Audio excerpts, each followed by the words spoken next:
Welcome to the 9th Annual Oxford Youth Robotics Challenge. My name is Ian Heikoop, the co-chair of the Oxford Robotics Challenge again this year.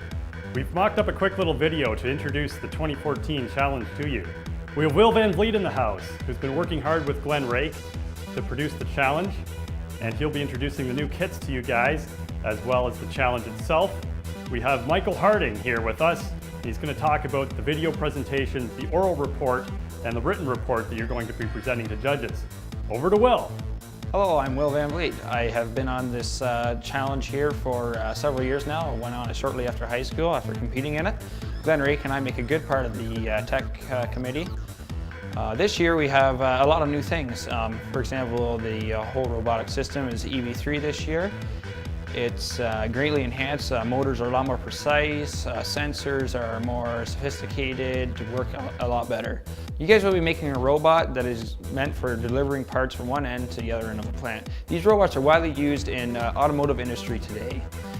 As you see on the chart here, your robot will have to bring your parts to each specific location.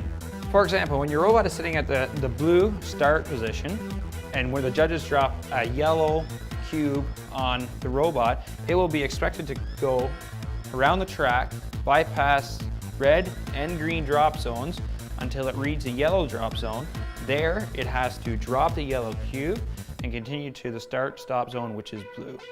From there on, the judges can drop a green or a red, whatever they choose, cube on the robot, which the robot will then have to read the color and continue the process. By now, I'm sure you have all received your kit along with a whole stack of papers. In the stack of papers, you're going to see challenge documents, judging documents, and also detailed instructions on how to work the software. If you have any questions at all, feel free to email Glenn and I. Also on the website, if you lost any documents, there's free downloads of all the documents that are involved in the challenge. Wish you all good luck. Hello, I'm Mike Harding, and I'm a volunteer for this, the 9th robotics competition to take place in November in Woodstock. And I'm here to tell you about the video that's going to be judged. You're first of all going to upload it to YouTube and make sure that it's done on time, but it's worth 10 points out of a possible 100. It can be the kind of critical difference between being good and very good. So the video is important enough to make sure that it dwells on content. You want to make sure that it doesn't have a whole lot of bells and whistles and sound and all those kind of delightful things newcomers tend to get excited about when it comes to video. I want you also to demo the robot. Very important for us to be able to see that robot in action. And by the way, also profile your team.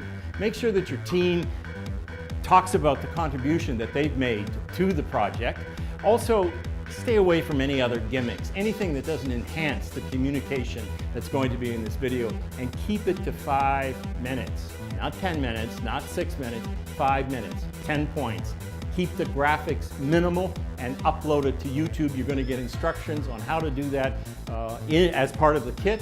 And also, if you have trouble with YouTube, let us know. We're here to help. You're also going to get a sheet that looks something like this.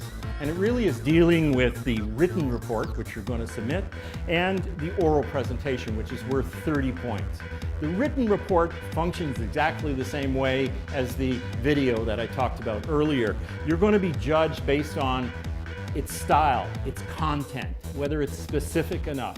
And it's going to also deal with the team members. In fact, you're going to write about the very same things that you put in your video, and it's going to also explain in text terms how the robot operates. Add drawings, add anything that will enhance that written report. Make sure it's delivered to us in advance and on time. The oral presentation, 30 points. Has many of the same characteristics. So you're going to introduce the team members, you're going to also mention sponsors and mentors. That's very, very important. It's important to the competition as well. And you're going to have a clear explanation orally about how your robot works. One thing I want to remind you guys about is the mentorship piece of this challenge. As a committee, we've worked really hard to try and match up a mentor from industry with each and every one of your teams. The mentors that we've lined up want to be involved, they want to engage with you, they might even give you a plant tour and teach you a lot of things about robotics and industry. And I just want to remind you and encourage you to reach out to them and involve you in the challenge. Thank you for joining this challenge. We hope it'll be a fun experience for you. You'll learn new skills and maybe even make some new friends. I look forward to seeing you in November and wish you the best of luck.